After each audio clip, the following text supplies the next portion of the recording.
అందరికీ నమస్కారం. మోక్షం పొందకపోవడానికి కారణం ఏమిటి అని చాలామంది అడుగుతుంటారు.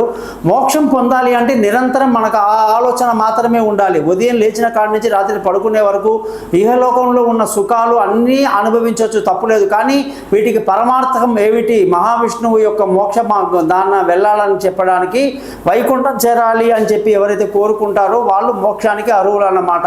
నిరంతరం స్వామి నామస్మరణ చేస్తూ విష్ణు సహస్రనామం లాంటివి చదువుతూ చేస్తున్న ప్రతి పనిని తాత్కాలికమే అని అనుకుంటే ఖచ్చితంగా మీ జీవితంలో మీకు మోక్షం అనేది లభిస్తుంది.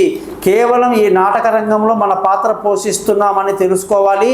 జరుగుతున్నవన్నీ చాలా తాత్కాలికమైన విషయాలుగా గ్రహించాలి. కామ క్రోధ మోహ లోభ మదమాశ్చర్యాలు ఏది కూడా మనం ఇంప్లిమెంట్ చేయకుండా ఎవరైతే ఉంటారో వాళ్ళకి ఖచ్చితంగా మోక్షం కావాలని కోరుకునే వాళ్ళకి మోక్షమే వస్తుంది.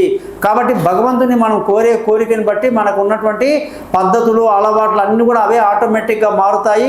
తప్పకుండా మోక్షం అనేది లభిస్తుందని చెప్పి తెలియజేస్తూ, మోక్షగామి వాళ్ళు ఎప్పుడూ కూడా శాంతంగా ప్రశాంతంగా జీవితాన్ని గడపాలి అని తెలియజేస్తూ, జ్యోతిషపరంగా ఎటువంటి సందేహాలను నన్ను కాంటాక్ట్ చేయండి.